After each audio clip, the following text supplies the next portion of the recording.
This is exactly the position of the average modern thinker. It will be said that this is avowedly a preposterous example. But it is literally the fact of recent history. The great and grave changes in our political civilization all belong to the early 19th century, not to the later. They belong to the black and white epoch when men believed fixedly in Toryism, in Protestantism, in Calvinism, in reform, and not unfrequently in revolution. And whatever each man believed in, he hammered at steadily, without scepticism. And there was a time when the established church might have fallen, and the House of Lords nearly fell. It was because radicals were wise enough to be constant and consistent. It was because radicals were wise enough to be conservative. But in the existing atmosphere there is not enough time and tradition in radicalism to pull anything down. There is a great deal of truth in Lord Hugh Cecil's suggestion, made in a fine speech, that the era of change is over, and that ours is an era of conservation and repose. But probably it would pain Lord Hugh Cecil if he realized, what is certainly the case, that ours is only an age of conservation because it is an age of complete unbelief. Let beliefs fade fast and frequently if you wish institutions to remain the same. The more the life of the mind is unhinged, the more the machinery of matter will be left to itself. The net result of all our political suggestions, collectivism, Tolstoyanism, neo-feudalism, communism, anarchy, scientific bureaucracy, the plain fruit of all of them is that the monarchy and the House of Lords will remain. The net result of all the new religions will be that the Church of England will not, for heaven knows how long, be disestablished. It was Karl Marx, Nietzsche, Tolstoy, Cunningham Graham, Bernard Shaw, and Auberon Herbert who between them, with bowed gigantic backs, bore up the throne of the Archbishop of Canterbury. We may say broadly that free thought is the best of all the safeguards against freedom. Managed in a modern style, the emancipation of the slave's mind is the best way of preventing the emancipation of the slave. Teach him to worry about whether he wants to be free, and he will not free himself. Again, it may be said that this instance is remote or extreme. But again, it is exactly true of the men in the streets around us. It is true that the negro slave, being a debased barbarian, will probably have either a human affection of loyalty or a human affection of liberty. But the men we see every day, the worker in Mr. Gradgrind's factory, the little clerk in Mr. Gradgrind's office, he is too mentally worried to believe in freedom. He is kept quiet with revolutionary literature. He is calmed and kept in his place by a constant succession of wild philosophies. He is a Marxian one day, a Nietzscheite the next day, a Superman, probably, the next day, and a slave every day. The only thing that remains after all the philosophies is the factory. The only man who gains by all the philosophies is Gradgrind. It would be worth his while to keep his commercial helotry supplied with sceptical literature. And now I come to think of it, of course Gradgrind is famous for giving libraries. He shows his sense. All modern books are on his side. As long as the vision of heaven is always changing, the vision of earth will be exactly the same. No ideal will remain long enough to be realized, or even partly realized.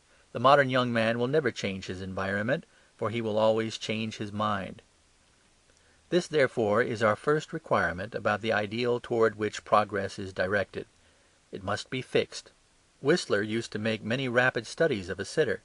It did not matter if he tore up 20 portraits.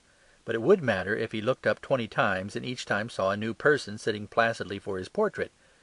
So it does not matter, comparatively speaking, how often humanity fails to imitate its ideal, for then all of its old failures are fruitful. But it does frightfully matter how often humanity changes its ideal, for then all its old failures are fruitless.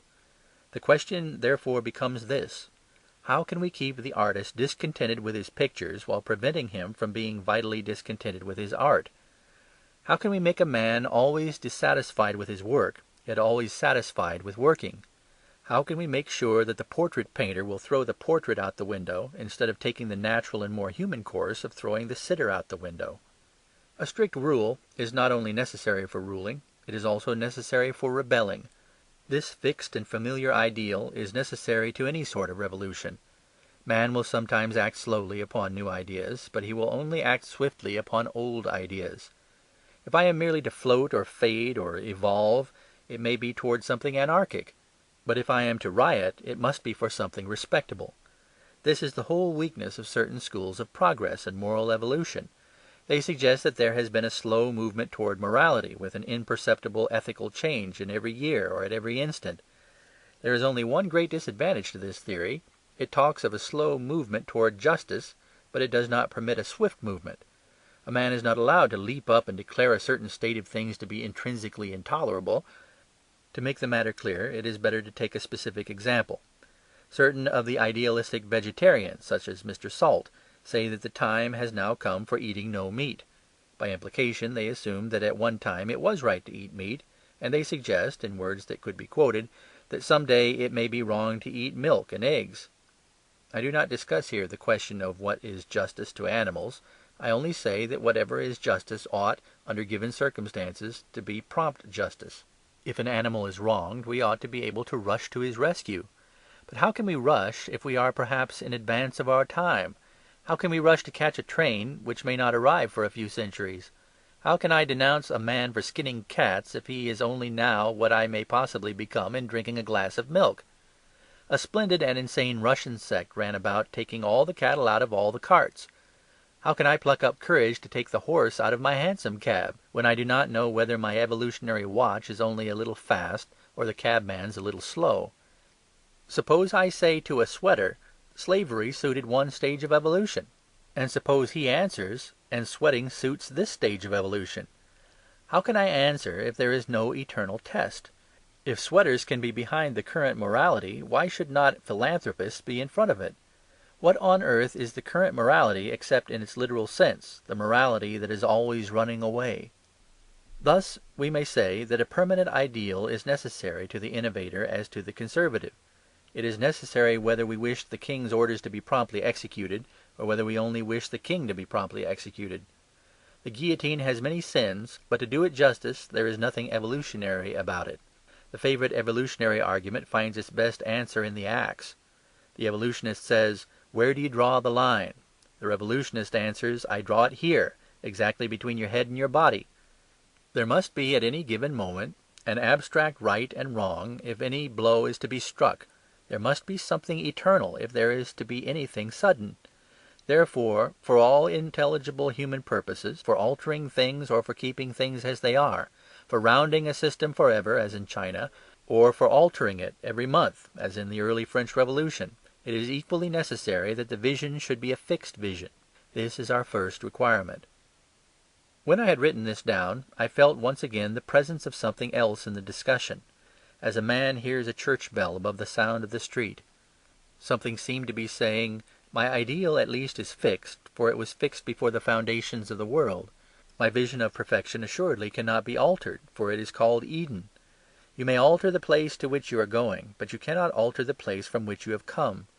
To the orthodox there must always be a case for revolution, for in the hearts of men God has been put under the feet of Satan. In the upper world hell once rebelled against heaven. But in this world heaven is rebelling against hell. For the orthodox there can always be a revolution, for a revolution is a restoration. At any instant you may strike a blow for the perfection which no man has seen since Adam. No unchanging custom, no changing evolution, can make the original good anything but good. Man may have had concubines as long as cows have had horns.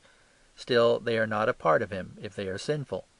Men may have been under oppression ever since fish were under water. Still they ought not to be, if oppression is sinful. The chain may seem as natural to the slave or the paint to the harlot as does the plume to the bird or the burrow to the fox. Still they are not, if they are sinful. I lift my prehistoric legend to defy all your history. Your vision is not merely a fixture, it is a fact. I paused to note the new coincidence of Christianity, but I passed on. I passed on to the next necessity of any ideal of progress. Some people, as we have said, seem to believe in an automatic and impersonal progress in the nature of things. But it is clear that no political activity can be encouraged by saying that progress is natural and inevitable. That is not a reason for being active, but rather a reason for being lazy. If we are bound to improve, we need not trouble to improve. The true doctrine of progress is the best of all reasons for not being a progressive. But it is to none of these obvious comments that I wish primarily to call attention. The only arresting point is this, that if we suppose improvement to be natural, it must be fairly simple. The world might conceivably be working towards one consummation, but hardly towards any particular arrangement of many qualities. To take our original simile, Nature by herself may be growing more blue; that is, a process so simple that it might be impersonal. But Nature cannot be making a careful picture made of many picked colours unless Nature is personal.